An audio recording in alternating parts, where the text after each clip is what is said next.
Praise the Lord. आप सबों को स्वागत है हमारे चैनल लॉट्स ऑफ मन्ना पे। परमेश्वर को बेहद धन्यवाद प्रिय कि वो परमेश्वर हम सबों को जिंदा रखा है उसकी महिमा के लिए। निश्चित तौर से प्रियो, हम जो सब जिंदा हैं ये केवल इसीलिए ताकि हम मिलकर परमेश्वर की महिमा करने पाए। आइए प्रियो, हम सब आराधना करें इस घड़ी समय।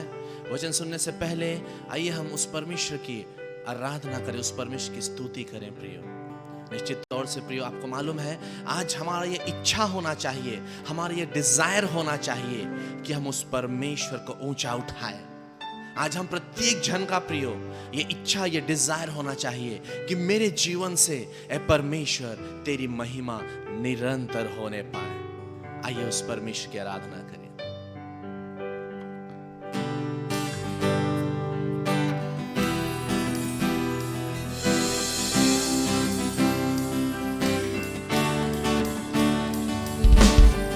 Yes, Lord. We bless your name. We glorify your name. This is my desire to honor you, Lord, with all my heart I worship you.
Glorify your name, because your name is greater than any other name.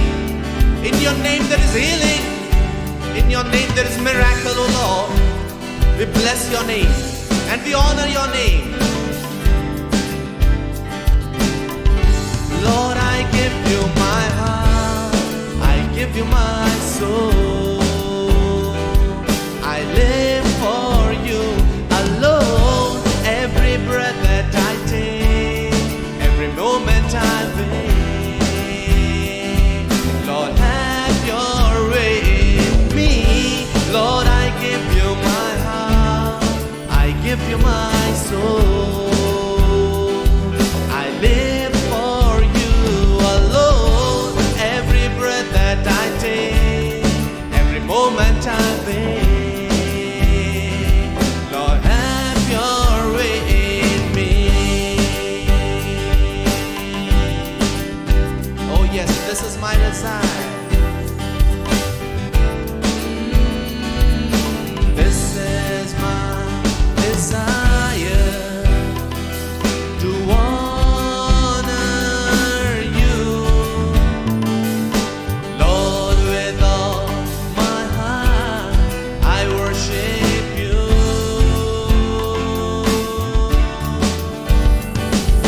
All that is within me I give you praise.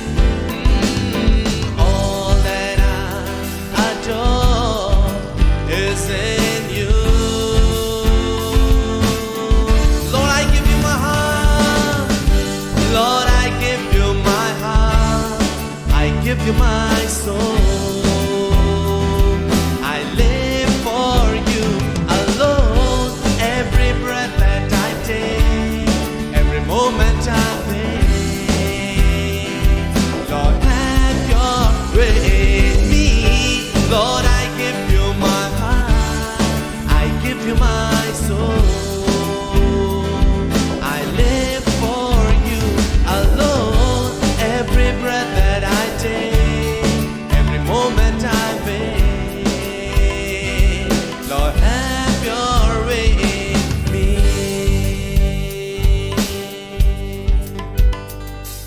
धन्यवाद देते हैं प्रभु, आपकी महिमा और प्रशंसा करते हैं। निश्चित तौर से खुदा तू महान है। इस घड़ी समय प्रभु हम अपना पूरा तन मन, हम अपना ये पूरा देह हम तेरे हाथों में समर्पित करते हैं। ऐसा होने पाए प्रभु, हर बार जब भी हमारे जीवन में इच्छाएं आए, वो केवल इच्छा तुझे ऊंचा उठाने का आने पाए प्रभु। इस घड़ी समय प्रभु तेरे दास को हम तेरे हाथों में समर्पित करते हैं। निश्चित तौर से तूने आशीष किया है, जो वचन उनके मुख से निकल रहा है, वो वचन प्रभु जितने लोग सुन रहे हैं उनके जीवन में अनेकों आशीष को लाने पाए, ऐसा हम दुआ करते हैं। महिमा आदर आपको देते हैं, यीशु के नाम से प्रार्थना मांगते हैं, आमेन।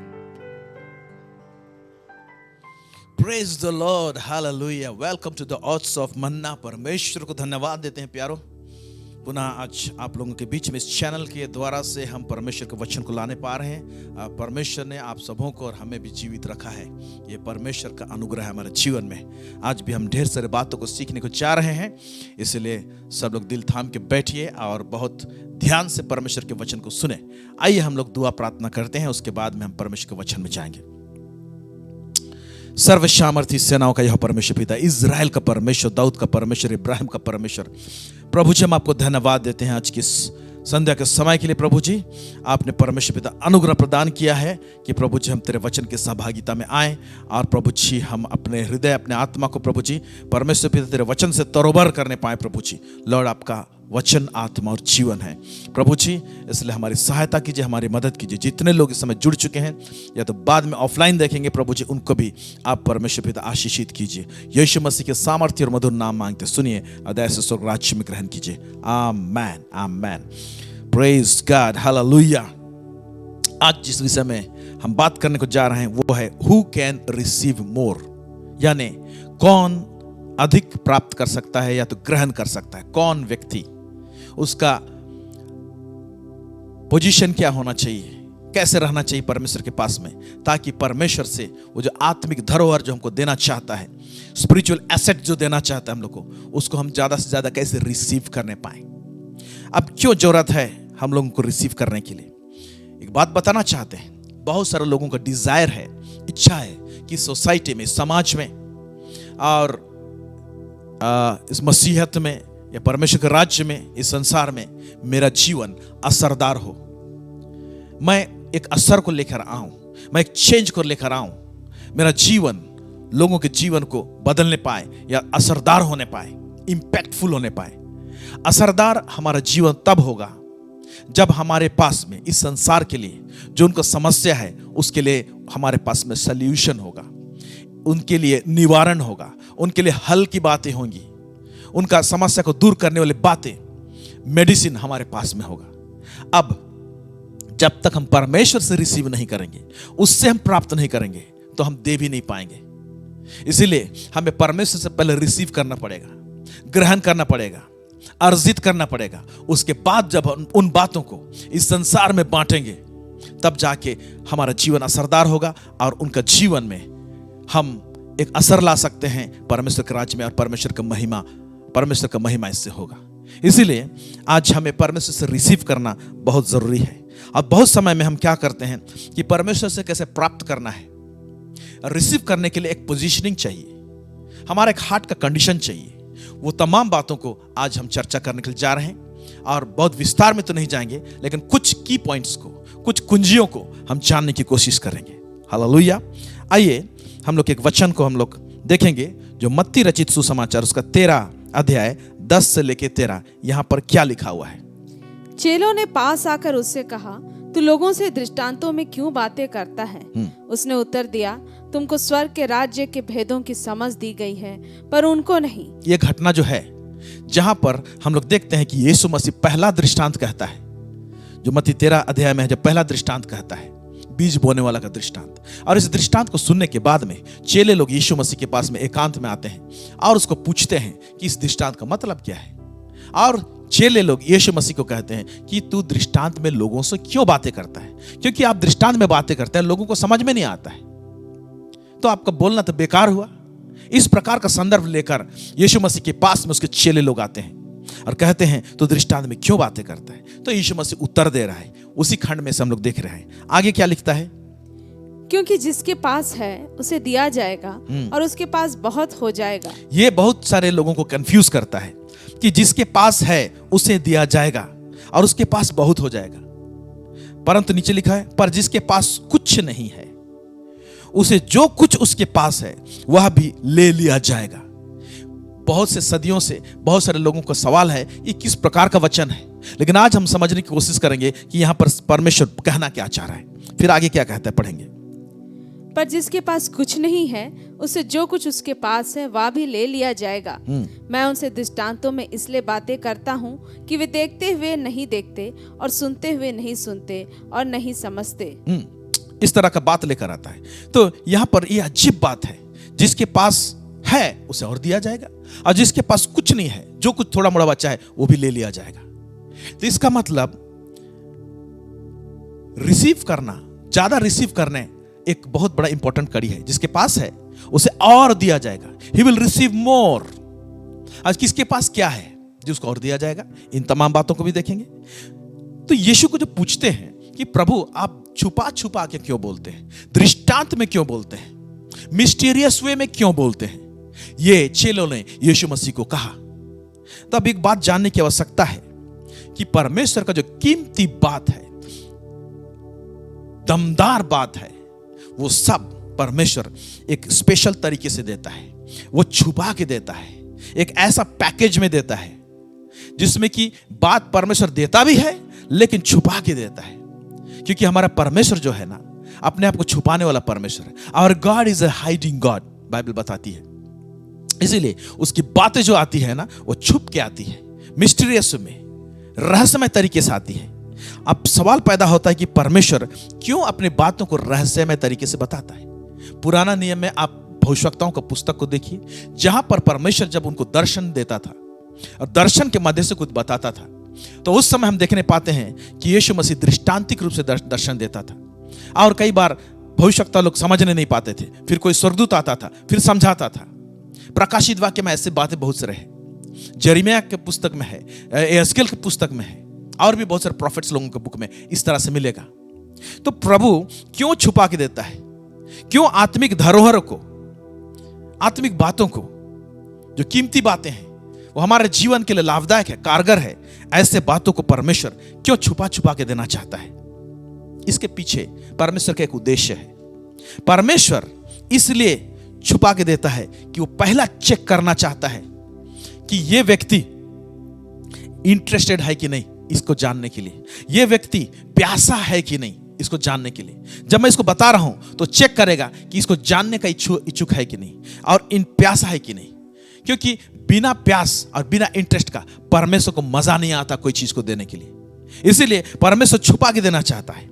और एक चीज है, परमेश्वर छुपा के इसलिए देता है कि अगर वो इंटरेस्ट लेगा और प्यास रखेगा तो इसके द्वारा से एक प्रिंसिपल को समझने पाएगा, जिसको कहते हैं प्रिंसिपल ऑफ ऑनर। माने परमेश्वर जो चीज देना चाहता है उसको कितना कदर किया जाता है, आदर किया जाता है। और परमेश्वर कई एक चीज डायरेक्ट नहीं देकर किसी के थ्रू से देता है, जिसके थ्रू से देता है उसका भी आदर किया जाता है कि नहीं। क्योंकि परमेश्वर के राज्य में परमेश्वर एक नियम के अनुसार काम करता है। ओके, जो लोग परमेश्वर की बातों को कदर करते हैं, आदर करते हैं, प्लस परमेश्वर जिसको इस्तेमाल करता है, जिसके द्वारा से उन कीमती बातों को लेकर आता है, उन चाहता है कि परमेश्वर की उनका भी कदर हो और आदर हो। और इसीलिए परमेश्वर क्या करता है, छुपा के देता है रहस्यमय बातों को।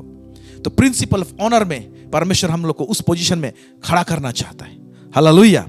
इसीलिए आइए इस वचन को समझने की कोशिश करेंगे कि क्यों चाहता है कि परमेश्वर जो देता है उसको कदर किया जाए, और क्यों चाहता है कि जिसके द्वारा से परमेश्वर देता है उसका भी कदर हो और आदर हो। हम लोग पढ़ेंगे मत्ती रचित सुसमाचार उसका 7 अध्याय उसका 6 पद। यहां पर क्या कहता है, पवित्र वस्तु कुत्तों को ना दो। क्या बोल रहा है, पवित्र वस्तु कुत्तों को मत दो, और अपने मोती सुअरों के आगे मत डालो, और अपना कीमती मोती सुअरों के आगे मत डालो। ऐसा ना हो कि वे उन्हें पांव तले रौंदे और पलट कर तुमको फाड़ डालें। यहां पर देखिए कि ऐसा ना हो कि कुत्ते और सुअर जो है, मान इस प्रकार का व्यवहार रखने वाले परमेश्वर के राज्य में कुछ एटीट्यूड कुत्ता टाइप का या तो सुअर टाइप का, यानी सुअर उसके सामने में आप मोती रख देंगे, मोती का कदर नहीं रहेगा और वो सुअर अपने पैरों तले उसको रौंदेगा, पैरों तले उसको रौंदेगा। ओके, तो आज परमेश्वर का राज्य में जो कीमती बातें हैं, आत्मिक धरोहर जो है, स्पिरिचुअल एसेट्स है, दौलत है, आत्मिक दौलत है, इन तमाम बातों को जो हमारे जीवन में आता है तो हमें असरदार बनाता है, हमको फलवंत करता है, ऐसे बातों को परमेश्वर छुपा के देना चाहता है। इसलिए छुपा के देना चाहता है ताकि जो देने वाला है उसका कदर हो। लेकिन इसीलिए कहता है कि जो लोग कुत्ता जैसे व्यवहार करेंगे वो चीज के लिए, और सुअर जैसे व्यवहार करेंगे उस चीज के लिए, या तो जो देने वाले के साथ में, तो उनको कह देता है कि मत देना। तो परमेश्वर के राज्य में यह नियम होता है कि अगर आपको जो कीमती चीज है उसका कदर नहीं रहेगा और जिसके द्वारा से दिया जाता है उसका भी आदर सम्मान और मान नहीं रहेगा, तो परमेश्वर कीमती बातों को देना नहीं चाहता है, नहीं देना चाहता है। इसीलिए प्रभु क्या करता है कि एक तो देना भी है, तो देगा कैसे? तो वो छुपा के देगा, दृष्टांत के मेरे देगा, ढक के देगा, ताकि वो पहले चेक करेगा कि उसको इंटरेस्ट है कि नहीं। इंटरेस्ट अगर रहेगा उस व्यक्ति के अंदर में, प्यास रहेगा तो उसकी व्यक्ति के अंदर में, तो कीमती बात का आदर भी करेगा और जिसके द्वारा से वो बात आ रहा है उसका भी आदर मान सम्मान करेगा। इसलिए परमेश्वर छुपा के देता है। हालेलुया। आइए मत्ती 13 उसका 10 से 11 हम इसको पढ़ेंगे और समझने की कोशिश करेंगे कि क्यों परमेश्वर छुपा के देता है। चेलों को दिया गया था कुछ बात और बाहर वालों को नहीं दिया गया था। पढ़ेंगे। चेलों ने पास आकर उससे कहा, तू लोगों से दृष्टांतों में क्यों बातें करता है? उसने उत्तर दिया, तुमको स्वर्ग के राज्य के भेदों की समझ दी गई है, पर उनको नहीं। हाँ, उनको नहीं, क्योंकि यहाँ पर देख रहे हैं कि जब चेले लोग पूछे कि क्यों दृष्टांत में बातें करता है, तो यीशु साफ साफ कहता है, तुमको माने चेलों को स्वर्ग के राज के भेदों की समझ दी गई है, तुम लोगों को दी गई, पर उनको नहीं दी गई है। अब यहाँ पर एक सवाल पूछना चाहिए, चेलों को क्यों दी गई और बाहर वालों को क्यों नहीं दी गई? ये है सवाल। क्यों फर्क परमेश्वर कर रहा है? चेले लोग के पास में कुछ था, ऊपर वाला वचन जो पढ़े उसके अनुसार, जिनके पास है उनको और दिया जाएगा। तो चेलों के पास में कुछ था, तो चेलों के पास में क्या था जिसके कारण से उनको समझ दी गई थी और उनको और अधिक अधिक दिया गया? चेलों के पास में क्या था? आपके पास में क्या होना चाहिए? चेलों के पास में प्यास था, भूख था, चेलों के पास में इंटरेस्ट था, इच्छुक रहते थे वो लोग। इसीलिए जब यीशु मसीह जब कभी कुछ दृष्टांत में बातें करता था तो नहीं समझते थे, तो यीशु को एकांत में टोकते थे और पूछते थे, आपने जो दृष्टांत कहा इसका मतलब क्या बताइए, हमको समझ में नहीं आया। लेकिन भीड़ के लोग सुनते थे लेकिन सवाल नहीं पूछते थे कि आप समझाना क्या चाह रहे थे, थोड़ा सा एक्सप्लेन कीजिए। वरन क्या करते थे, फारिसी शास्त्री लोग एक ऐसा भीड़ था जो लोग बाइबल के विद्वान कहलाते थे लेकिन यीशु मसीह को फाड़ खाने में रेडी रहते थे। उन लोग का कुत्ता और सुअर जैसे व्यवहार रहता था। यीशु मसीह कीमती बातों को छोड़ता था, रखता था, लेकिन अपने पैरों तले उसको रखते थे। लेकिन चेले लोग क्या करते थे, यीशु मसीह का बात का कदर करते थे और पूछते थे कि बताइए, एक्सप्लेन कीजिए, ये दृष्टांत जो आपने बताया इसका मतलब क्या है? हाँ, ये बात ऐसे है कि जब यीशु मसीह पूछते थे, यीशु मसीह कहता था, ये सब तुम लोग को समझ में नहीं आता, अगर ये तुमको समझ में नहीं आता तो दूसरा दृष्टांत को कैसे समझ में आएगा? लेकिन यीशु मसीह एक्सप्लेन भी करता था। हालेलुया। क्योंकि ये लोग चेले लोग का इंटरेस्ट था। चेले लोगों में इंटरेस्ट था बोल के कैसे बोल सकते हैं? चेले लोगों में इंटरेस्ट इतना था कि वो लोग सैक्रिफाइस कर चुके थे, बलिदान कर चुके थे, अपना बिजनेस, अपना व्यवसाय, और यीशु के पीछे हो लिए थे। हालेलुया। सीखने के लिए, समझने के लिए, जानने के लिए, सेवा करने के लिए। तो इनके अंदर में भूख और प्यास थी। Praise God. हालेलुया। और इसीलिए प्रभु कहता है, जिनके पास है, यानी क्या है, इंटरेस्ट है, उन्हें और दिया जाएगा। जिनके पास नहीं है, क्या नहीं है, इंटरेस्ट नहीं है, प्यास नहीं है, थोड़ा मोड़ा जो बचा है बोलते हैं, वो भी एक दिन छीन जाएगा उनसे। आज भी परमेश्वर के राज्य में बहुत सारे लोगों का ना भूख नहीं है, प्यास नहीं है। इसीलिए परमेश्वर कीमती बातों को रिवील नहीं करता, और ना ही भूख और प्यास नहीं होने के कारण से उनको समझ भी नहीं दिया है। इसीलिए उन लोग का लाइफ स्टैग्नेंट रह जाता है, रुका हुआ सा, थमा हुआ सा रह जाता है, और इस संसार में उनका लाइफ इंपैक्टफुल, असरदार नहीं होने पाता है। वो लोग असरदार नहीं होते, असर नहीं डालने पाते हैं परमेश्वर के राज्य में, और इसीलिए उनका भी कदर नहीं होता। फिर बोलते हैं हमको कोई नहीं पूछता है। क्या आपके अंदर में भूख और प्यास है? आत्मिक धरोहर को प्राप्त करने के लिए, उन रहस्यमय बातों को जानने के लिए, जिसको कि फॉलो करके, जिसको कि पालन करके आपका जीवन फलदायी हो जाए। और जब आपका जीवन फलदायी होगा तो ऑटोमेटिक आप असरदार हो जाएंगे। Praise God, hallelujah. चेलों लोगों के बीच में एक ऐसा समय भी आया कि यीशु को छोड़ के जा सकते थे, क्योंकि कुछ चेले लोग, 12 चेले में से अलग हट के भी यीशु मसीह के कुछ चेले थे, वो लोग यीशु मसीह को एक समय आया छोड़कर जाने लगे। तब यीशु मसीह क्या कहता है, और छोड़कर क्यों गए? यीशु मसीह का कुछ कीमती बात, कुछ रेवलेशन का बात उनके पास में आया, कुछ प्रकाशन की बात उनके पास में आई, लेकिन वो लोग नहीं समझे और यीशु मसीह को छोड़ के चले गए। यहां पर क्या होता है, उसी जगह में यीशु मसीह उनको पूछता है। यूहन्ना उसका 6 अध्याय उसका 66 से 69 हम लोग देखेंगे, उसमें क्या लिखा है। इस पर उसके चेलों में से बहुत से उल्टे फिर गए और उसके बाद उसके साथ ना चले। तब यीशु ने उन 12 से कहा, क्या तुम भी चले जाना चाहते हो? शमौन पतरस ने उसको उत्तर दिया, हे प्रभु, हम किसके पास जाएं? अनंत जीवन की बातें तो तेरे ही पास हैं, और हमने विश्वास किया और जान गए हैं कि परमेश्वर का पवित्र जन तू ही है। एक समय ऐसा आया कि बहुत सारे चेले लोग छोड़कर यीशु मसीह को चले गए, तो उस समय में यीशु मसीह उनको जाने भी दिया। लेकिन ये 12 चेले लोग को पूछता है, क्या तुम भी जाना चाहते हो? जा सकते हो। लेकिन ये लोग के अंदर में क्या था, हे प्रभु, तुझे छोड़कर हम लोग कहां जाएं? अनंत जीवन की बातें तो तेरे पास में है। यानी जो बातें आप कहते हैं वो बहुत बहुमूल्य है, वो सब कीमती है, प्लस आप हमारे लिए कीमती हैं। इसीलिए यीशु मसीह का बात जो है उसको कीमती समझे लोग, उसको वेटेज दिए, और यीशु मसीह को भी वेटेज दिए, और उसको कीमती समझे, और इसीलिए यीशु मसीह के साथ में रह गए। इसीलिए बहुत सारे बातें जो लोग पुराने नियम में भविष्यवक्ता लोग जानना चाहते थे, देखना चाहते थे, वो लोग देखने नहीं पाए। इसलिए यीशु मसीह चेलों को कहता है, जो बातें वो लोग देखना चाहते थे देखने नहीं पाए, जो कि तुम लोग देखते हो। जो लोग वो लोग सुनना चाहते थे, जो कि सुनने नहीं पाए, अब तुम लोग सुनने पाते हो। तुम्हारे कान, तुम लोग धन्य व्यक्ति हो, कहता है। Praise God, hallelujah. इसीलिए परमेश्वर का वो आत्मिक धरोहर जिसको हमको रिसीव करना है, उसको ग्रहण करना है और अधिक से अधिक प्राप्त करना है। प्रभु देना क्या चाहता है हम लोगों को? प्रभु हम लोगों को आत्मिक धरोहर के रूप में बुद्धि की बातें देना चाहता है, ज्ञान की बातें देना चाहता है, समझ देना चाहता है, अभिषेक देना चाहता है, अनुग्रह देना चाहता है, और भी बहुत सारे बातें देना चाहता है, सामर्थ देना चाहता है। और इसके द्वारा से, इन आत्मिक धरोहर के द्वारा से, ये आत्मिक सामर्थ के द्वारा से, और इन एसेट्स के द्वारा से, इस दौलत के द्वारा से हम इस संसार में फलदायी होते हैं, और हम इस संसार में हम लोग असरदार होते हैं। प्रेज गॉड, हम लोग असरदार होते हैं। इसीलिए परमेश्वर के एक आत्मिक नियम है, वो पहला जो नियम है परमेश्वर से अधिक प्राप्त करने के लिए, हु कैन रिसीव मोर, कौन रिसीव कर सकता है?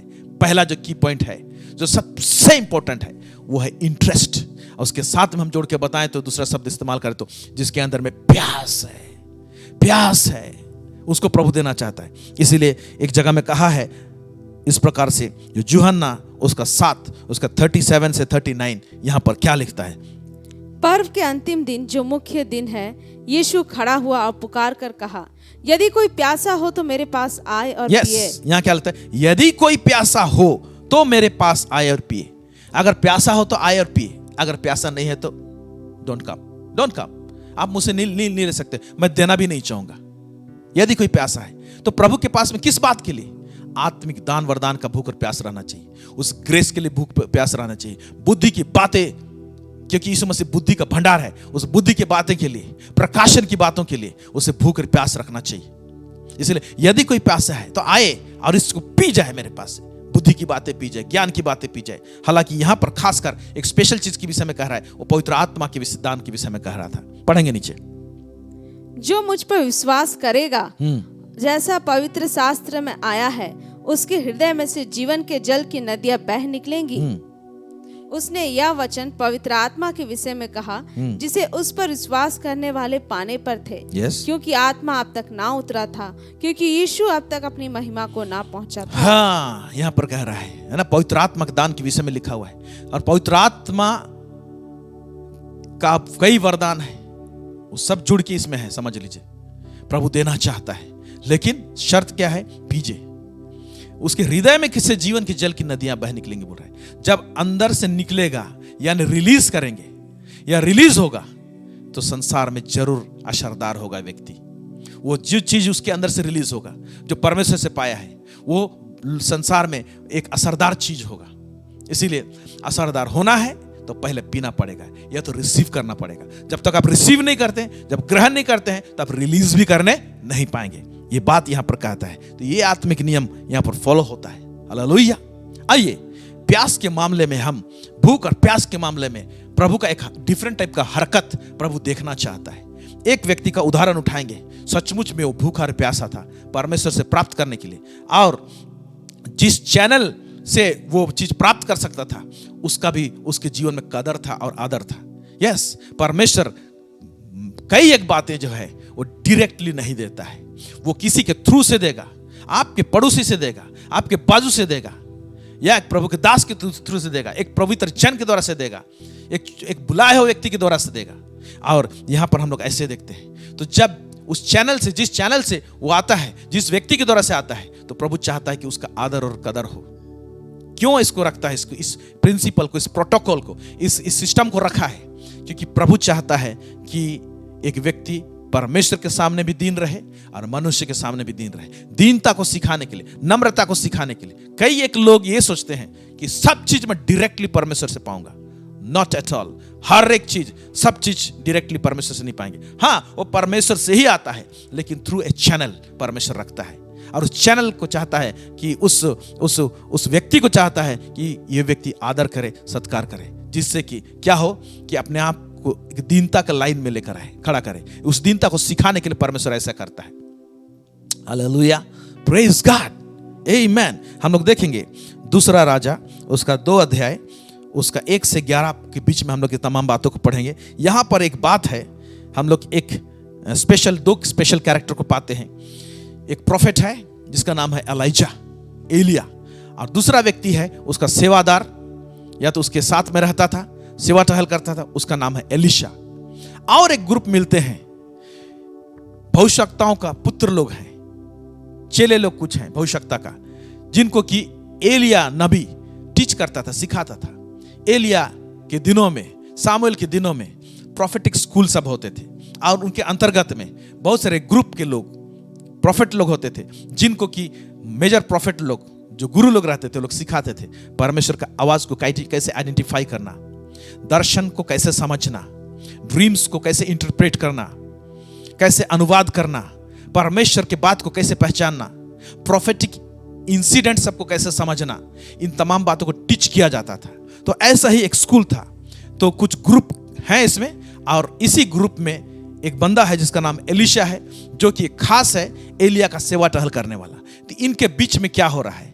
इनके बीच में ऐसा है कि एलिया, एक टाइम आया, परमेश्वर उसको उठा लेने वाला है। ऐसे टाइम में घटना क्या हो रही है, उस बात को देखेंगे। हाँ, ये हम लोग पढ़ते हैं इसको।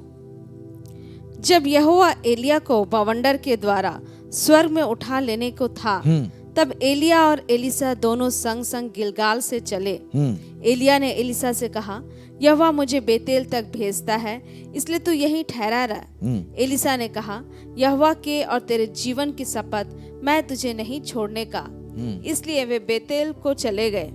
और बेतेल वासी भविष्यवक्ताओं के चेले एलिसा के पास आकर कहने लगे, क्या तुझे मालूम है कि आज यहोवा तेरे स्वामी को तेरे ऊपर से उठा लेने पर है? उसने कहा, हाँ, मुझे भी यह मालूम है, तुम चुप रहो। बस यहां पर देख रहे हैं कि एलिया उठा लिए जाने वाला है, और वो गिलगाल से चले और बेतेल को जा रहा है। तो एलिया एलिशा से कह रहा है, तुम रुक जा, यहां पर मत जा मेरे साथ में। ये कहता है, तेरे जीवन की शपथ, जब तक मैं हूं, मैं तुम्हें नहीं छोड़ूंगा। उसका पीछे जाता है। और जब ये लोग बेतेल को पहुंचते हैं, तो वहां पर कुछ भविष्यवक्ताओं के चेले लोग थे। अंग्रेजी में लिखा हुआ sons of prophets, spiritual sons सब थे, बोलने से चलेगा। वहां पर हम लोग देख रहे हैं कि ग्रुप है भविष्यवक्ता लोगों का, जिनको कि एलिया टीच करता था। ओके, और वहां पर वो पूरा ग्रुप एलिशा को बोल रहे हैं कि क्या तुम्हें मालूम है कि तेरा गुरु, तेरा मालिक को, तेरा स्वामी को आज परमेश्वर बवंडर में उठा लेके जाएगा। इसका मतलब अब सोचिए कि ये लोग इतना ट्रेनिंग तो पा गए थे स्पिरिट में, एलिशा भी पा गया था, और भविष्यवक्ता के जो टोली है बच्चे लोग, वो लोग भी पा गए थे, और इतना तक जान गए थे कि उनका गुरु उठा लिए जाने वाला है। सेंस कर लिए थे स्पिरिट में, कैसे भी। तो सबको मालूम है बात।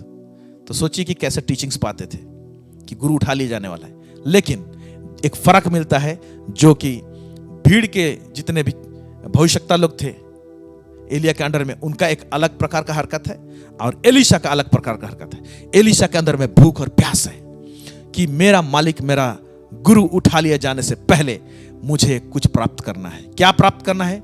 उसका आत्मा का 2 गुना अभिषेक मुझे चाहिए बोल के वो पीछा करता है, उसे दौड़ाता है। ओके, उसके बाद में वहां से और आगे चले जाते हैं। क्या लिखता है, पढ़ेंगे। एलिया ने उससे कहा, हे एलीसा, यहोवा मुझे यरीहो को भेजता है, इसलिए तू यहीं ठहरा रहा। उसने कहा, यहोवा के और तेरे जीवन की शपथ मैं तुझे नहीं छोड़ने का। वो बोलता है, मुझे परमेश्वर यरीहो भेज रहा है, मैं जा रहा हूं, तू रुक जा यहाँ पर।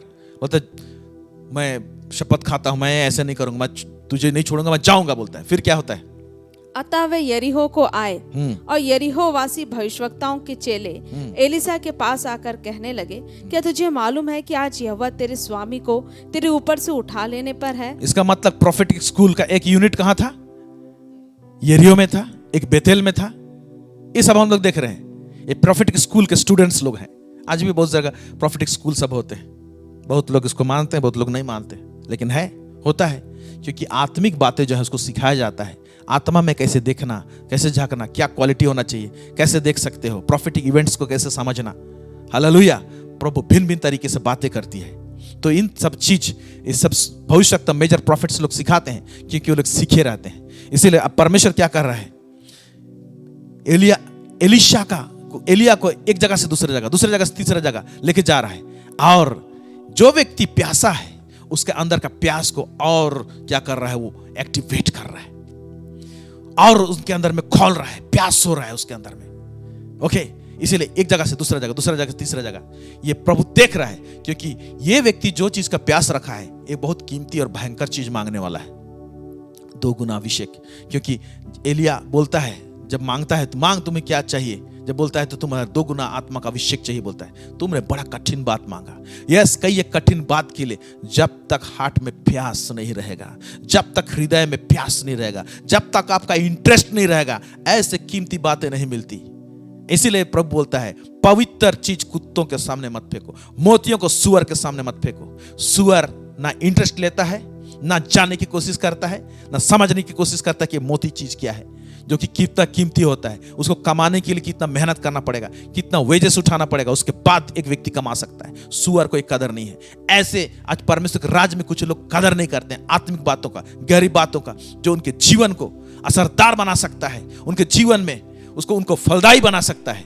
ऐसा यूं ही नहीं मिल जाता। इसीलिए कभी कभी परमेश्वर अपने दासों के द्वारा से छुपा छुपा के भी भेजता है। Hallelujah, praise God. और यहां पर भी देखते हैं कि वहां पर भविष्यवक्ताओं के चेले लोग हैं, उन लोग को कदर नहीं है, वो लोग पीछा करने का इंटरेस्ट नहीं है। वो लोग बोल रहे हैं तेरा स्वामी को उठा लिए जाने के लिए। अब देखिए वो लोग किस तरह से हरकत कर रहे हैं। लेकिन उसी जगह में एलीशा, उसका प्यास कैसे है, आगे पढ़ेंगे क्या लिखता है।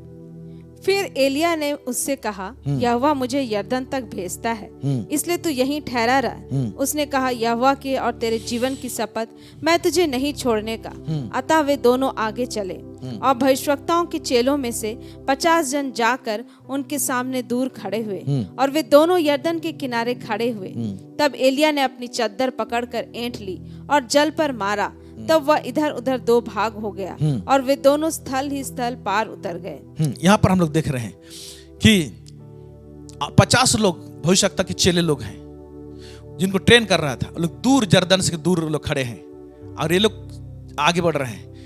एलिया क्या करता है? अपना चद्दर उठाता है, जर्दन के उस पार जाना है उसको, और वहां पर क्या करता है? उसको दे मारता है। उसका पानी 2 भाग होता है और एलिया एलीशा दोनों चल के निकलते हैं। लेकिन 50 लोग क्या कर रहे हैं? दूर खड़े होकर देख रहे हैं, दूर खड़े होकर देखना चाहते हैं। जिसको प्यास लगेगा ना वो दौड़ाएगा। इनके अंदर ना तो इंटरेस्ट था ना तो प्यास थी। कम से कम इस जगह तो लोग प्यास होना चाहिए कि भाई कुछ अद्भुत चीज होगी, हमने तो कभी देखा नहीं था। लाल समुंदर 2 भाग होते हुए देखें, आज हमारे सामने इसी प्रकार का घटना, पानी 2 भाग हो जाना, ये तो बड़ा अद्भुत चीज है। इतना अद्भुत चीज है, चलो तो पास जाके देखें आगे उधर अंतर में होना क्या चाहिए। तो इसलिए कुछ अद्भुत चीजें होती हैं, अद्भुत घटनाएं होती हैं हमारे बीच में, लेकिन उसका कोई कदर नहीं। होता है, चलता है ना, ऐसे बहुत सारे देख लिए।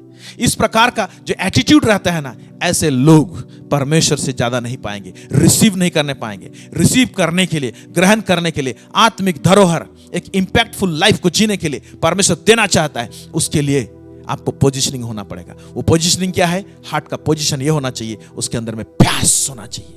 और प्रभु ने एलिया का प्यास का और बढ़ाने के लिए इधर से उधर, उधर से इधर, इधर से उधर उसको रोकने के लिए, रोकने की कोशिश कर रहा है एलिया, लेकिन रुक नहीं रहा है।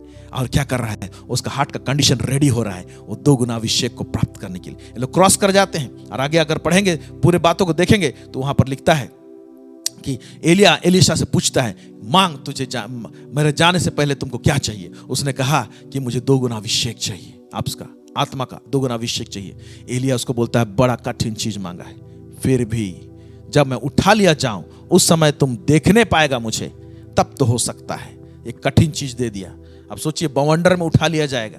बवंडर में जब होता है ना, हम लोग आंख बंद करते हैं। आंख बंद करने का कंडीशन रहता है ताकि, क्योंकि हमारा आंख खराब ना हो जाए, कोई चीज ऐसा ना हमारा आंख को लगे, है ना। और ये इस प्रकार भयंकर बवंडर में उठा लिया जाने वाला था और उसको तुम देखना बोला, और सचमुच में उसने देखा और देखा।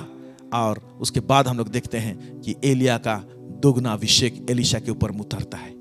यहां पर हम लोग एलीशा का प्यास को देखते हैं, लेकिन बाकी लोग देखिए, लोग दूर खड़े होकर देख रहे हैं। वो लोग दूर दूर ही रहेंगे। तो जो लोग भूख और प्यास नहीं रखते हैं, वो लोग बहुत सारे चीज एरर में भी रहते हैं, और वो लोग अपने आप को अनफ्रूटफुल वर्क, ऐसे काम जो फलदायी नहीं है, टाइम बर्बाद करने वाला काम में लगे रहेंगे। और क्या कर रहे हैं वो भी होश नहीं रहेगा। सोचेंगे कि हम सेवा कर रहे हैं, लेकिन क्या है ना सेवा कर रहे हैं, ना तो फलदायी हो रहा है, ना असरदार हो रहे हैं, लेकिन लगे हैं, कर रहे हैं। क्यों? क्योंकि इनके अंदर में प्यास नहीं है। ये लोग का अंदर में प्यास नहीं था। ये लोग जर्दन के इस पार रह गए, लेकिन जिसके अंदर में प्यास था उसने एक बॉर्डर लाइन को क्रॉस किया। यस, एक ऐसा बॉर्डर लाइन है, उसको क्रॉस करने की आवश्यकता है, जिससे कि प्रभु देखे कि सचमुच इसके अंदर में भूख और प्यास है।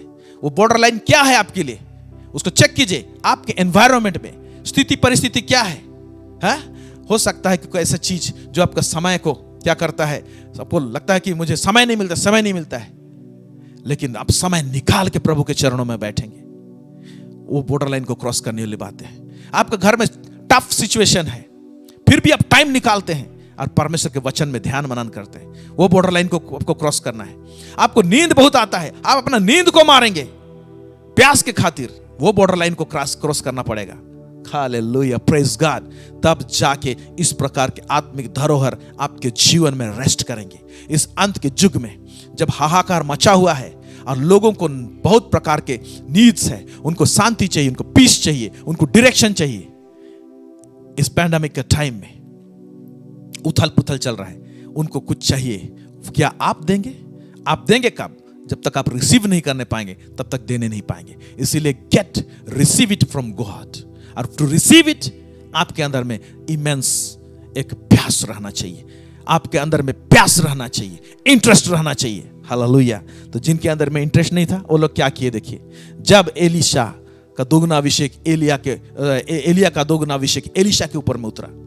एलीशा जब रिटर्न आता है जर्दन नदी की उधर से, वो एलिया के समान काम करता है। वो भी चदर उठाता है, चदर से दे मारता है जर्दन नदी का पानी को, और 2 भाग होता है और वो रिटर्न आता है। जब रिटर्न आता है तो ये जो लोग 50 लोग जो दूर खड़े होकर देख रहे थे, वो लोग बोलते हैं, उसको पहले तो दंडवत करते हैं और बोलते हैं कि निश्चय एलिया का अभिषेक आत्मा इसके ऊपर में है।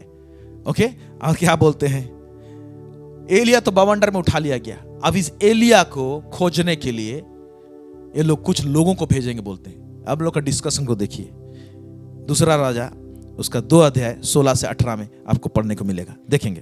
तब उन्होंने उससे कहा, सुन, तेरे दासों के पास 50 बलवान पुरुष हैं, वे जाकर तेरे स्वामी को ढूंढे। संभव है कि क्या जाने यहोवा की आत्मा ने उसको उठाकर किसी पहाड़ पर या किसी तराई में डाल दिया हो। उसने कहा, मत भेजो। तब उन्होंने उसको यहाँ तक दबाया कि वह लज्जित हो गया। तब उसने कहा, भेज दो। अतः उन्होंने 50 पुरुष भेज दिए और वे उसे 3 दिन तक ढूंढते रहे, परंतु ना पाया। उस समय तक वह यरीहो में ठहरा रहा।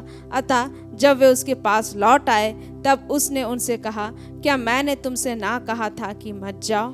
तो ये लोग क्या करते, 50 लोग हमारे पास में आज लोग हैं, हम लोग क्या करते हैं, पता नहीं वो आत्मा तो उठा लिया एलिया को, कोई झाड़ी में गिरा दिया होगा, या तो कोई तराई में छोड़ दिया होगा, कोई पहाड़ों में छोड़ दिया होगा, हम लोग खोजने भेजते हैं। एलीशा बोलता है ऐसा नहीं हुआ है, मेरा बात को मानो, मत भेजो किसी को, है ना, तुम लोग फालतू का टाइम बर्बाद करोगे। किसी ने नहीं सुना, अपना मनमानी किए। लास्ट में क्या बोलता है, शर्मिंदा हो गया, ठीक है जाओ बोलता है। तो जो लोग दूर खड़े होके देखते हैं, जिनको भूख प्यास नहीं है ना, ऐसे इधर उधर भटकेंगे, तराई में खोजेंगे, कुछ खोजेंगे, इधर खोजेंगे, और ऐसे अनफ्रूटफुल वर्क में, काम में अपना टाइम को बर्बाद करेंगे, लेकिन लगेगा कि कुछ कर रहे हैं, ये सोच रहे हैं कि शायद प्रभु का काम कर रहे हैं। एलिया नहीं मिलता है, क्योंकि एलिया भयंकर रीति से उठा लिया गया था। हालेलुया। इस प्रकार से हम लोग देखते हैं कि जो लोग इंटरेस्टेड नहीं है, और इनके अंदर इंटरेस्ट नहीं था, इनका बात को भी देखिए। दूसरा राजा उसका 2 अध्याय उसका 3 पद मैं पढ़ रहा हूं आपके लिए, क्या कैसे इनका बात है। दूसरा राजा उसका 2 अध्याय 3 पद। और बेतेलवासी भविष्यवक्ताओं के चेले एलीशा के पास आकर कहने लगे, क्या तुझे मालूम है कि आज यहोवा तेरे स्वामी को तेरे ऊपर से उठा लेने पर है। देखिए, इनके अंदर प्यास नहीं होने के कारण से एक डिवीजन आ गया था। क्या डिवीजन? तेरे स्वामी। इन लोग को इतना भी लिहाज नहीं है, या इतना फासला हो गया है कि तेरे स्वामी बोल रहे हैं। क्या ये लोग नहीं बोल सकते थे? भविष्यवक्ता के चेले लोग थे। लोग हमारे स्वामी को उठा ले जाने वाले हैं, हम लोग का स्वामी जाने वाला, आपको मालूम है क्या? ऐसे नहीं बोल रहे, तेरे स्वामी मतलब तू ही जा, तू ही प्राप्त कर। हम लोग को चलता है, हम लोग को ढेर सीख गए हैं, अभी बहुत जान गए हैं हम लोग, क्योंकि हम लोग क्या, हमारा गुरु उठा लिया जाने वाला ना, उसको हम आत्मा में देख लिए, मतलब बहुत जान गए हम लोग। क्या मिला उनको? लास्ट में झाड़ी में खोजने लगे, पहाड़ में खोजने लगे, तराई में खोजने लगे, अनफ्रूटफुल वर्क 3 दिन तक लगे हुए रहे। अब देख रहे हैं, तो इनमें इनका प्यास इतना करीब, इतना था एलीशा का कुछ प्राप्त करने के लिए, कि किस तरह से दौड़ाया है एलीशा को।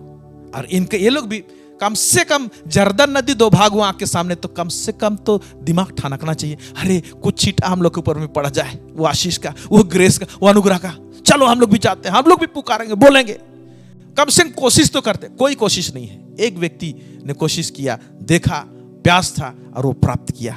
Hallelujah, praise God. एक रिमार्केबल चीज आपको दिखाना चाह रहे। एलिया और एलीशा ये एक लाइन में आते हैं, और इनका एक लिंक को देखते हैं। एलीशा एलिया का सेवा टहल करता था, ओके, और एलिया के साथ में रहता था, और उसका प्यास बढ़ता ही चला गया। प्यास क्यों बढ़ा होगा मालूम?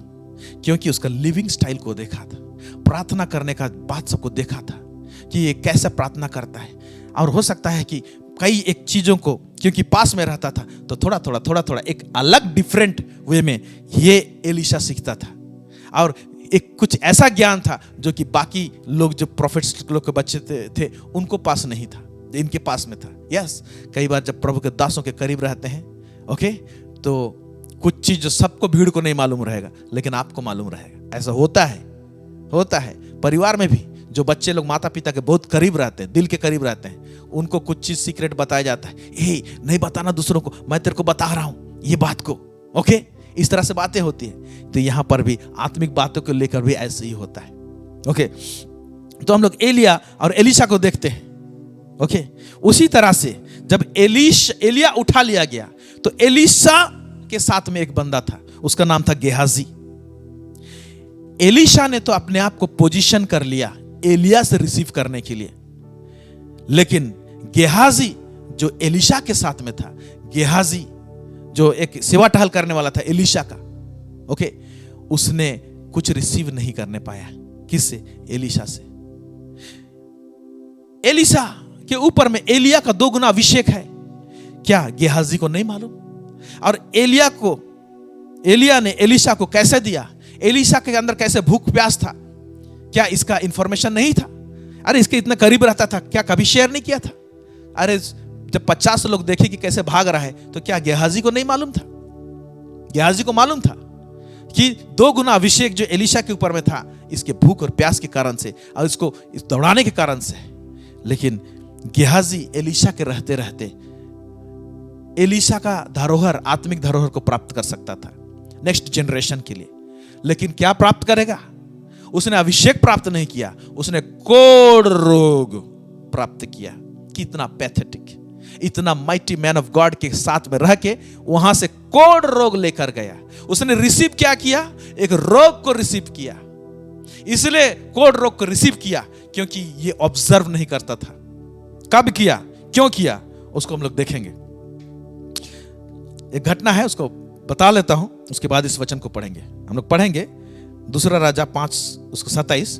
पढ़ने से पहले मैं बताना चाहता हूं कि यहां पर हुआ क्या है कि सीरिया का राजा का एक कमांडर था अपना सेना में, उसका नाम था नामान, और उसको कोढ़ रोग हुआ था। और नामान को एक छोटी बच्ची जो एलिशा के विषय में जानती थी, उसने कहा हमारे गुरु, हमारा प्रॉफिट है इज़राइल में, अगर तुम उसके पास चले जाओगे तो तुम चंगे हो जाओगे।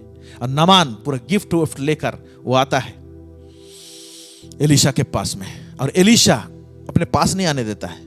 आज उसको खबर भेजा देता है कि नामान से बोल दो जाके अंदर जर्दन नदी में जाए और 7 बार डुबकी मारे, वो चंगा हो जाएगा। जब ये बात नामान सुना तो बोलता है क्या मुझे डुबकी मारने के लिए बोल रहा है, मेरे को छू के चंगा करना चाहिए, मेरे लिए प्रार्थना करना चाहिए। इसे कुछ सोच के आया था वो, क्या इससे बेहतर नदी नहीं है हमारे देश में, वहां डुबकी नहीं मार सकता हूं बोल के भाग रहा था। लोग नाराज हो गया था, लेकिन उसके नौकर लोग, उसके साथी लोग बोले कि हे मालिक, एक बार बोल रहा है सुन तो लीजिए, आप कर दीजिए ना, 7 बार डुबकी मारने में क्या लगा हुआ है।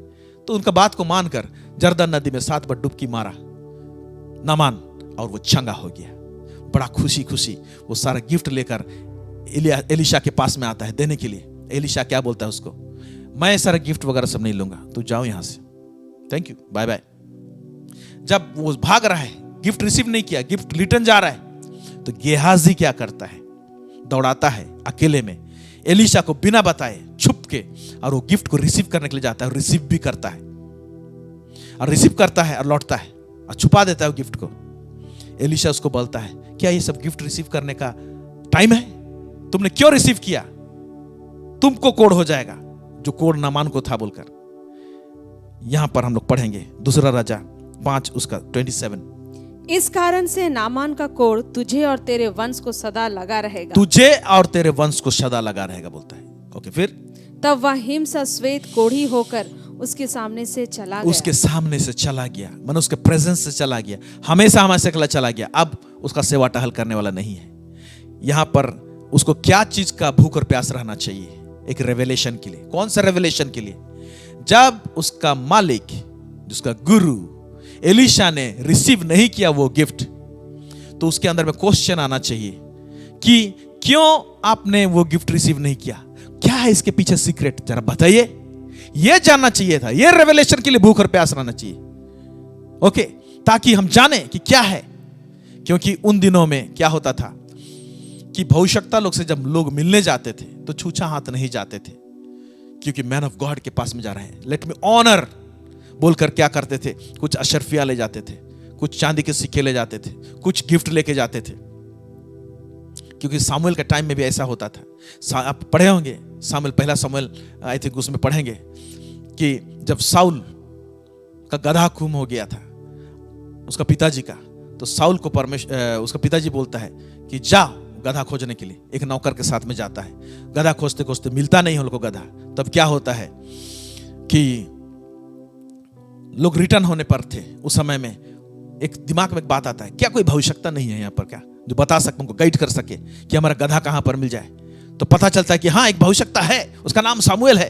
पता करते हैं तो पता चलता है, तो चलो मिलने जाएंगे बोलते हैं। तो उस समय क्या होता है, उन समय साउल बोलता है अरे ऐसे छूछा हाथ कैसे जाएंगे हम लोग, मेरे पास तो कुछ भी नहीं है उसको देने के लिए। तो उसका नौकर बोलता है मेरे पास कुछ है, चलो 2 भाग कर लेते हैं, उसी को दे देंगे। तो इसका मतलब यह दर्शाता है कि भविष्यवक्ता लोग के पास में जब लोग जाते थे तो गिफ्ट लेकर जाते थे। तो एलिया के टाइम में भी ऐसा प्रचलन था, इसीलिए किसी ने सिखाया नामान को कि गिफ्ट लेके जाना प्रॉफिट के पास में। ओके, इसलिए गिफ्ट लेकर आया रहता है। नहीं तो अन्य जाति मूर्ति पूजक में से था, उसको क्या मालूम, उसको चंगाई से मतलब होना चाहिए, लेकिन वो गिफ्ट लेकर आता है। तो यहां पर गेहाजी को पूछना चाहिए कि एलिशा दूसरों से गिफ्ट रिसीव किया है, लेकिन इस टाइम में नामान से क्यों गिफ्ट रिसीव नहीं कर रहा है। सो वो सीक्रेट जानना चाहिए उसको, वो सवाल पूछना चाहिए था। वो नहीं पूछ के उसके लिविंग स्टाइल में से ये चीज को बिना जाने, बिना भूख और प्यास रखे वो क्या चला जाता है, वो दूसरा रास्ता अपनाता है और गिफ्ट को रिसीव करता है। क्या होता है? वो अभिषेक तो नहीं मिलता है उसके जीवन में, लेकिन कोढ़ रोग मिलता है और कोढ़ रोग के साथ में चला जाता है। एक अनफ्रूटफुल लाइफ, एक ऐसा पेड़ बच जाता है बिना फल का।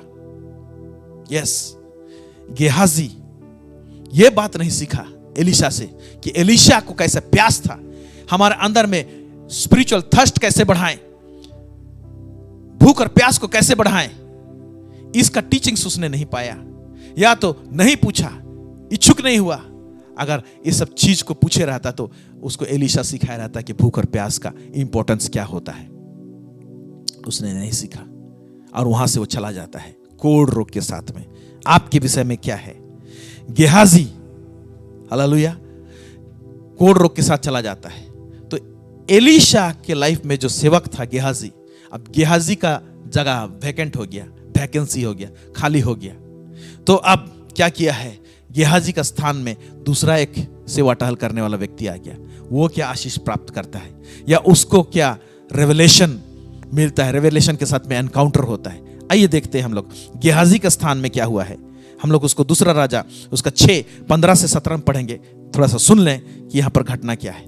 यहाँ पर एक घटना यहाँ पर इस तरह से है कि सीरिया का राजा अटैक करने वाला था इजराइल के राजा के ऊपर में, लेकिन इजराइल के राजा को एलीशा हमेशा बता देता था कि इस तरीके से, इस टैक्टिस से सीरिया का राजा अटैक करना चाहता है, इसलिए अपने आप को बचा ले। तो हर समय में क्या होता है, इजराइल का राजा को पता चल जाता था कि सीरिया का राजा कैसे अटैक करना चाहता है। सीरिया का राजा सोचता है कैसे मेरा प्लानिंग सबको पता चलता है। तो बाद में पता चला कि एलीशा नबी है उसके पास में, और वो सारा चीज को बता देता है, रिवील कर देता है, खोल देता है। तब सीरिया का राजा क्या करता है कि एलीशा को पकड़ने के लिए कुछ लोगों को भेजता है, और एलीशा अपने एक नौकर के साथ में, एक सेवादार के साथ में, जो गेहाजी के स्थान में था। गेहाजी तो चला गया था कोढ़ रोग के बाद में, उसके बाद में एक जन रिक्रूट हुआ है, तो उसके साथ में एक पहाड़ में था। जब ये लोग सुबह उठते हैं तो उसका गेहाजी के स्थान में जो सेवादार था एलीशा का, वो बोलता है, अरे गुरु आप देखिए, हम लोगों को इस पहाड़ को चारों तरफ से दुश्मनों ने घेर लिया है, अब हम लोग का क्या होगा।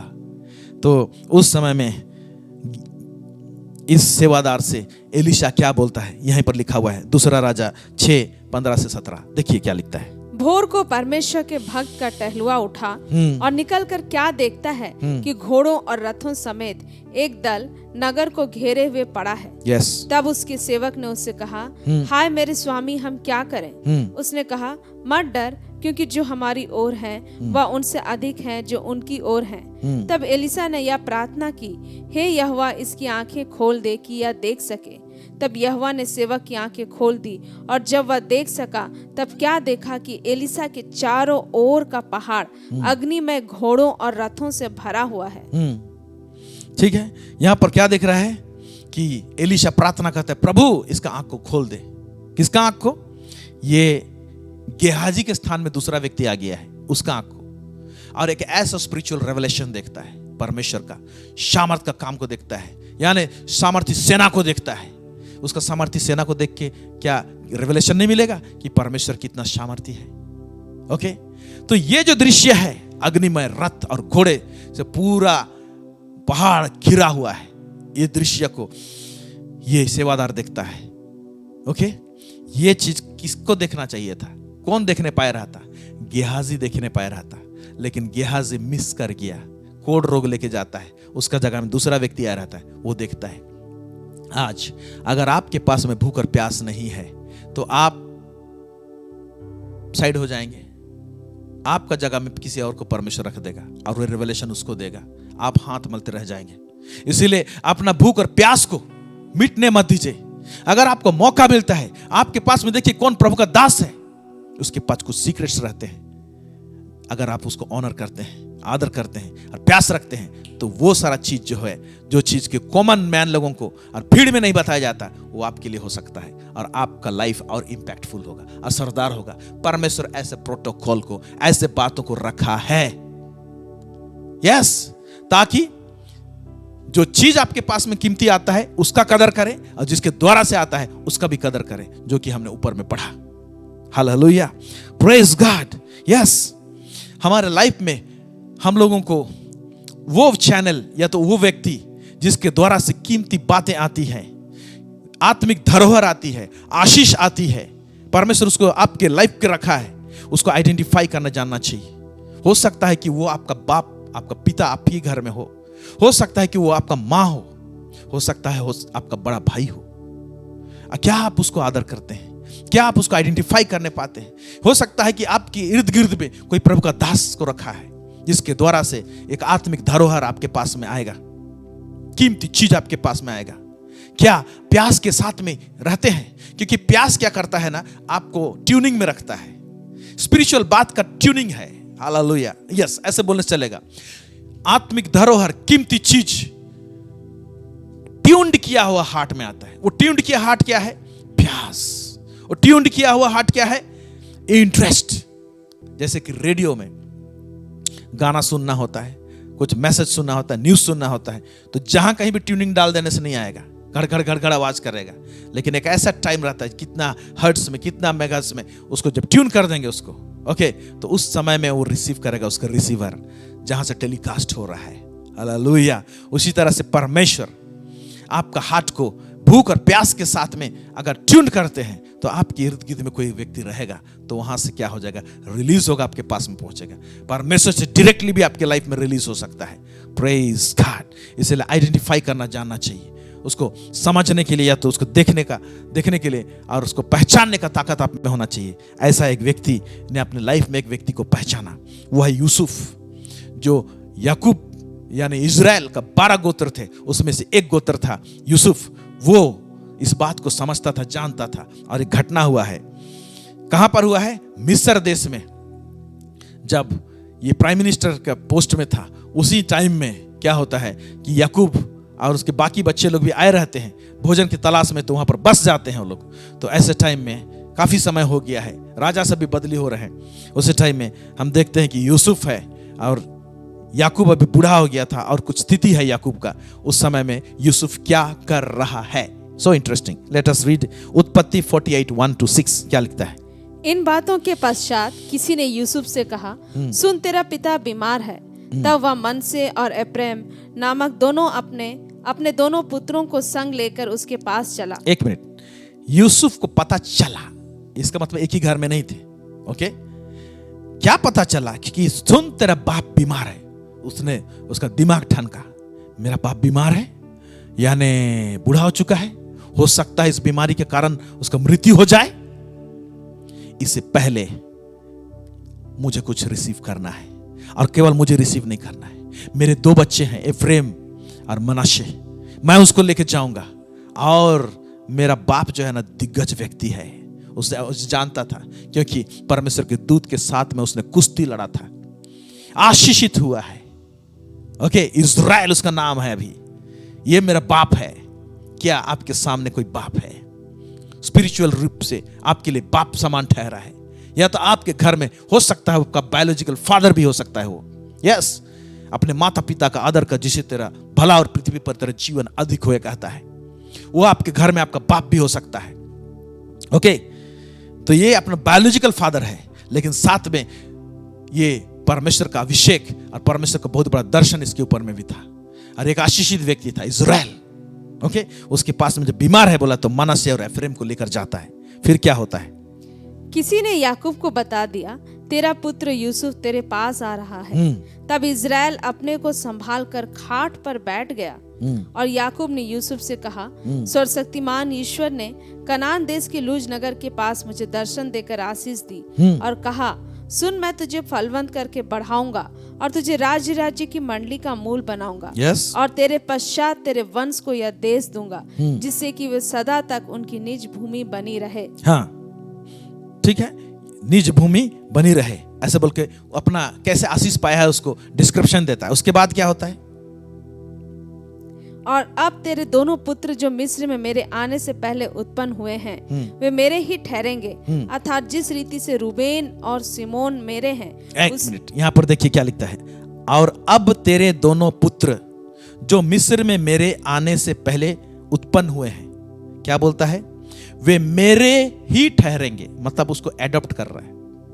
मेरा बेटा, उन लोग नाती नहीं कहलाएगा, मेरा बेटा कहलाएगा। कैसे बोलते हैं, अर्थात जिस रीति से रूबेन और सिमोन, जब रूबेन पहला बेटा था, सिमोन उसके बाद में था, सेकंड वाला था। माने ये लोग जो बड़े लोग थे बेटे में, उनके साथ नाती लोगों का नाम को लेता है और रखता है उस पोजीशन में। क्यों? क्योंकि ये ऐसा टाइम में है कि वो लोग छोड़ने वाला है अपना प्राण। ऐसे टाइम में, बीमारी का टाइम में, है ना, यूसुफ के अंदर में भूख और प्यास है कि मैं कुछ स्पेशल रिसीव कर लूंगा इससे पहले कि मेरा बाप सारा 12 गोत्र को बुलाए, मैं पहले जाऊंगा।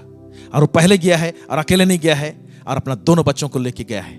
और देखिए, जब वो ख्वाहिश था तो ट्यून कर लिया है, इंटरेस्ट है, भूख है, प्यास है। तो जब ऐसे ट्यूनिंग है तो स्पिरिचुअली जान गया कि इसको मुझे ज्यादा ही देना है। इसीलिए क्या बोलता है, जैसे कि मेरे दोनों पुत्र सिमोन और रूबेन हैं, वैसे तुम्हारे बेटे लोग मेरे ठहरेंगे बोलता है। उसके बाद क्या बोलता है, और उनके उसी रीति से एफ्रेम और मनसे भी मेरे ठहरेंगे, और उनके पश्चात तेरे जो संतान उत्पन्न हो वह तेरे तो ठहरेंगे, परंतु बंटवारे के समय वे अपने भाइयों ही के वंश में गिने जाएंगे। हाँ, तो इसके बाद भी 2 बच्चे तो हैं तेरे, और भी बच्चे होंगे।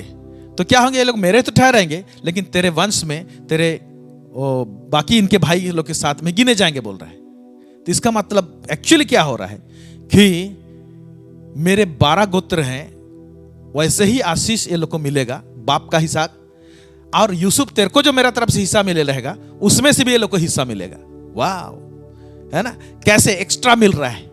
क्योंकि जो लोग हालेलुया पोजीशन करने जानते हैं, जिनके अंदर हमें भूख है, प्यास है, वो लोगों को हमें से एक्स्ट्रा मिलेगा। इसीलिए हमने इस टॉपिक को रखा है, who can receive more. Yes, such type of people will receive मोर।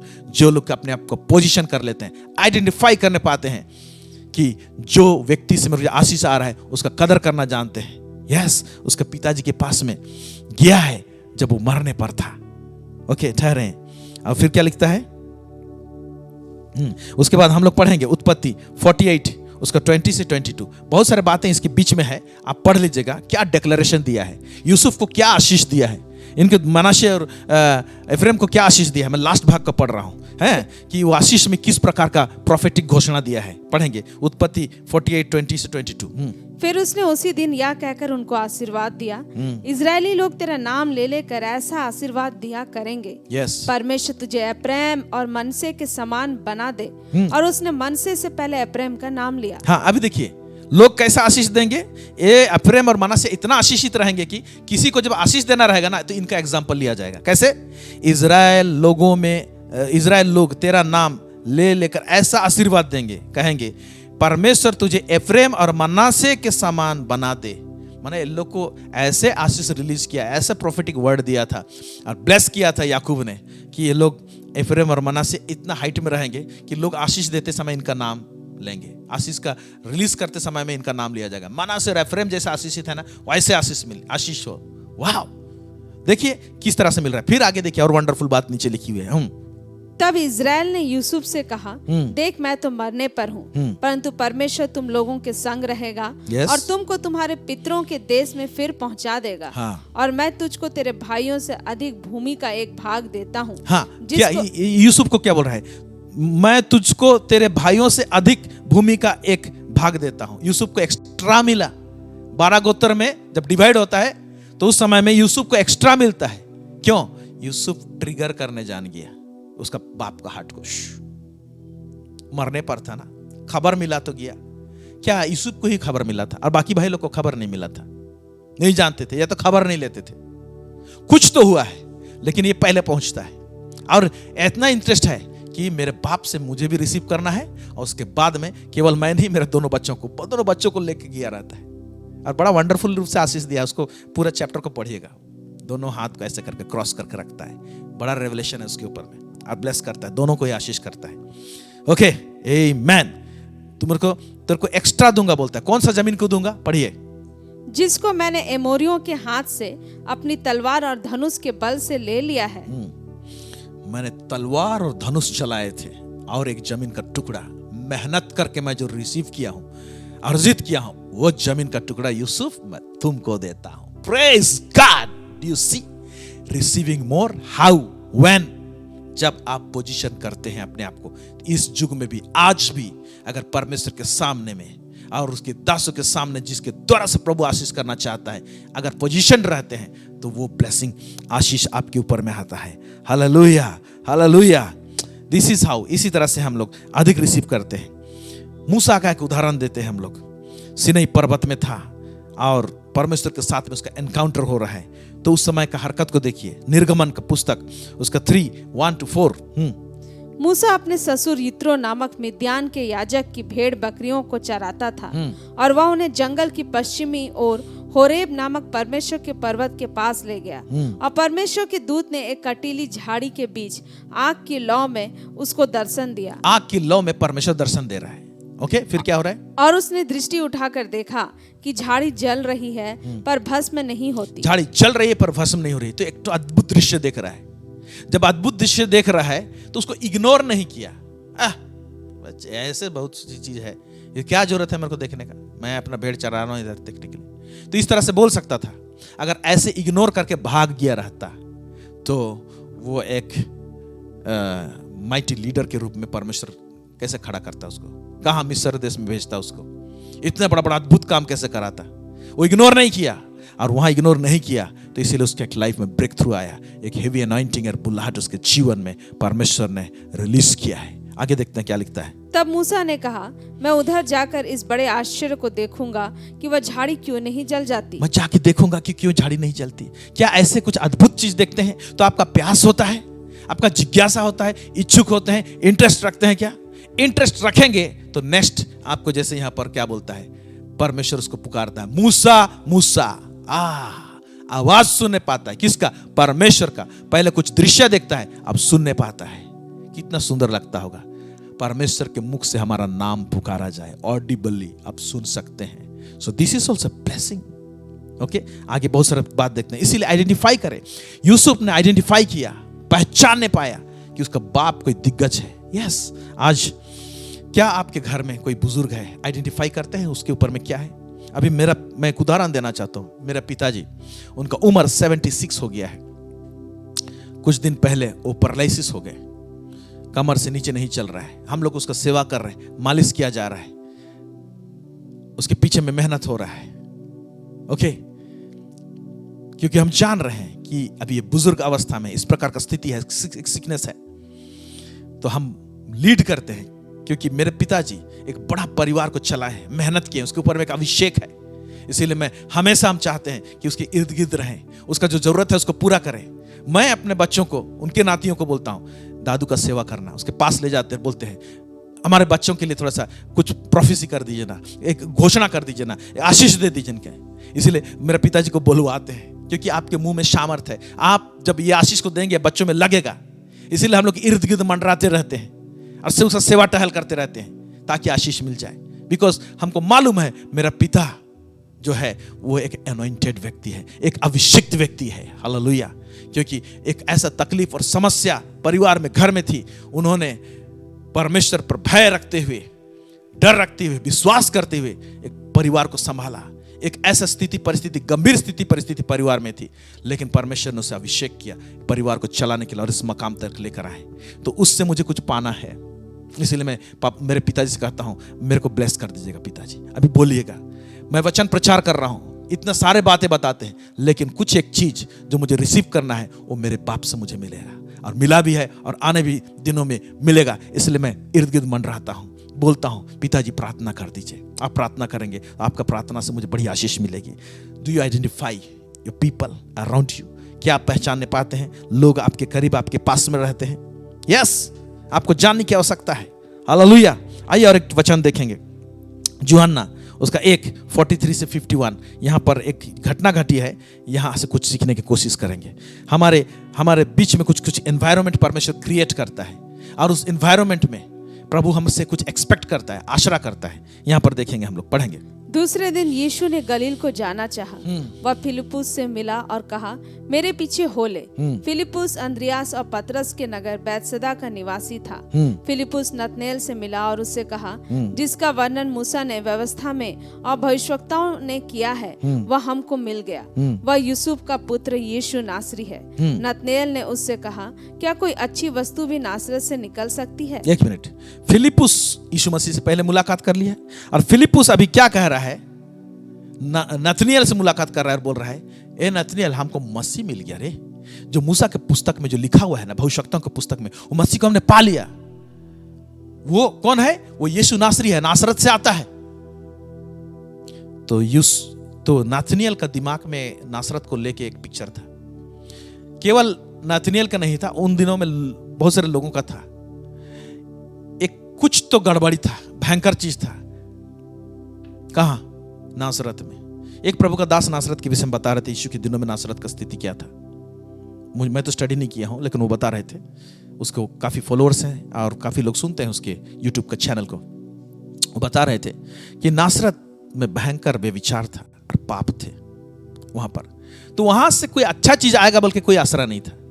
तो नतनिएल के दिमाग में गांठ है, अरे नासरत से क्या अच्छा चीज आएगा जी, वो भी तो मसीह आएगा बोल के बात कर रहे हैं, ऐसा हो सकता है क्या? तो बोले चल के देखो, चलो।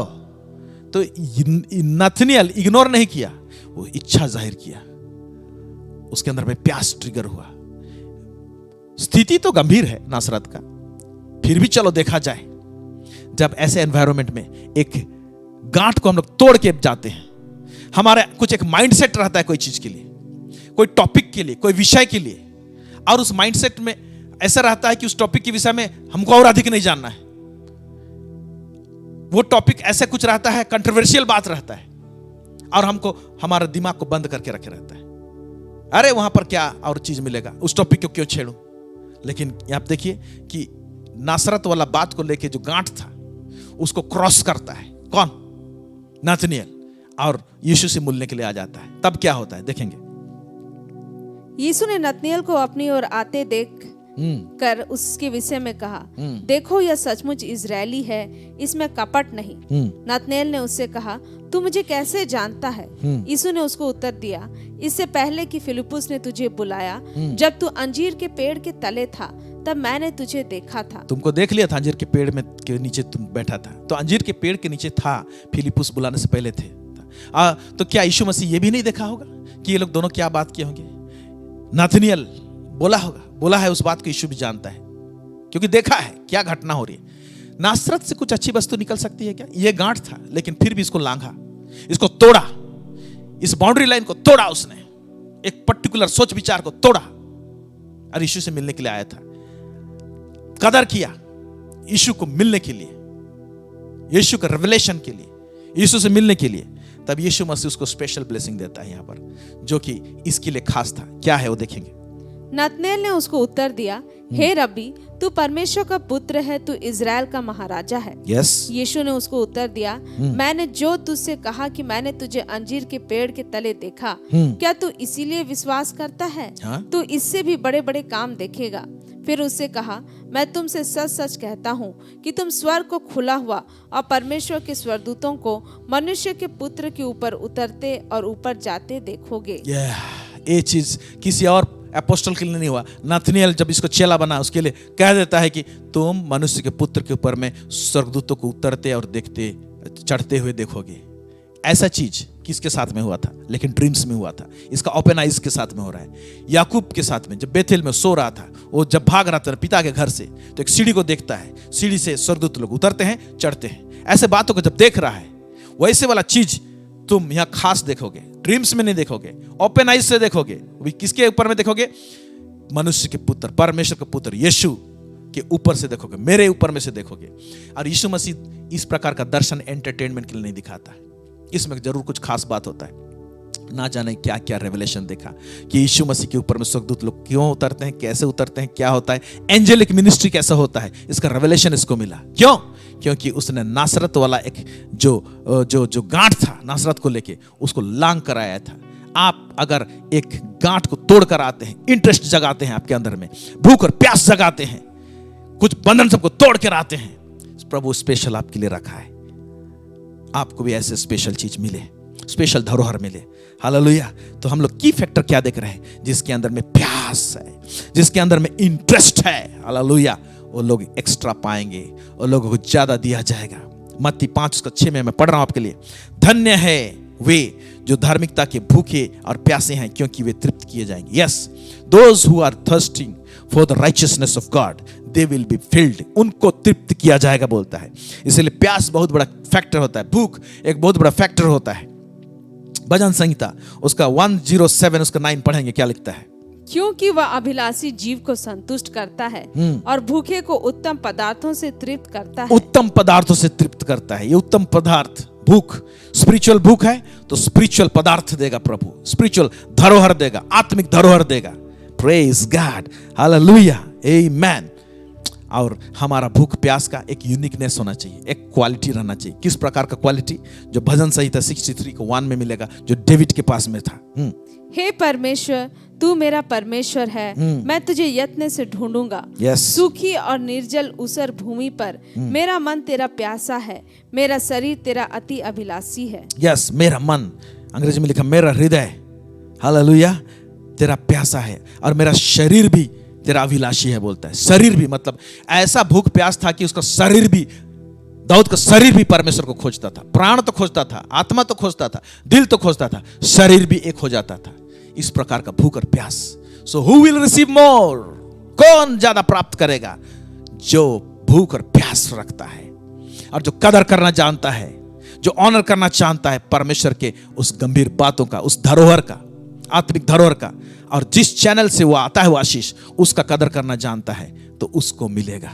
सो आज चेक कीजिए, देखिए कहीं आप निरंकुश तो नहीं हो गए, कहीं ठंडा तो नहीं पड़ गए हैं। आपके अंदर में अगर भूख और प्यास घट रहा है, यू आर इन डेंजर। आपके अंदर में इंटरेस्ट घट रहा है, यू आर इन डेंजर। एक स्पिरिचुअल डेंजर है आपके लाइफ में, उसे होने ना दीजिए, उसे होना ना दीजिए। रिसीव कीजिए। इस अंत के दिनों में भी परमेश्वर के पास में, परमेश्वर अनलिमिटेड है, खत्म नहीं हो गया है, उसकी बातें खत्म नहीं हो गई, उसका प्रकाशन खत्म नहीं हो गया है। वो आपको और मुझे रिसीव करना है। जब रिसीव करेंगे, उसको फॉलो करेंगे, इस संसार में हम लोग असरदार होंगे। प्रभु आप सबों को असरदार बनाए यीशु के नाम से। आइए हम दुआ करें। सर्वसामर्थी सेनाओं का यह परमेश्वर पिता, इज़राइल का परमेश्वर, दाऊद का परमेश्वर, इब्राहिम का परमेश्वर, प्रभु जी आज तेरे वचन को हमने जितने लोग सुने हैं लॉर्ड, प्रभु जी हमें ठंडकपन से बचा प्रभु जी। आत्मिक रूप से हम सबल और हमारे अंदर में गर्माहट रहने पाए प्रभु जी। पवित्र आत्मा हम इस समय घोषणा करते हैं लॉर्ड, आप प्रत्येक जितने लोग सुने हैं इस समय, उनके ऊपर में आप सामर्थ्य रूप से उतर आइए इस समय में, और हर एक के भूख और प्यास को ट्रिगर अप कीजिए प्रभु जी, ताकि परमेश्वर पिता भूख और प्यास के साथ में प्रभु जी तेरे पास रहने पाए, अपने आप को ट्यून्ड करने पाए प्रभु परमेश्वर पिता, और इस संसार में असरदार व्यक्ति होने पाए प्रभु जी। हम ब्लेस करते हैं, हम आशीष करते हैं प्रभु जी। धन्यवाद, आप ऐसा कर रहे हैं और करने को जा रहे हैं प्रभु जी, इसके लिए धन्यवाद। यीशु मसीह के सामर्थ्य और मधुर नाम में मांगते हैं, सुनिए और दया से स्वर्ग राज्य में ग्रहण कीजिए। आमेन। Praise God. प्रभु आप सबों को बहुत अधिकाई से आशीष दे। इस मैसेज को आप देखते रहिए, रिपीटेडली देखिए, ताकि आपके अंदर का प्यास को आप ट्रिगर अप करने पाएंगे। फिर से आपको कहते हैं बहुत बहुत धन्यवाद हमारे साथ जुड़ने के लिए, हमारे लिए प्रार्थना करते रहिए। Thank you so much. God bless you.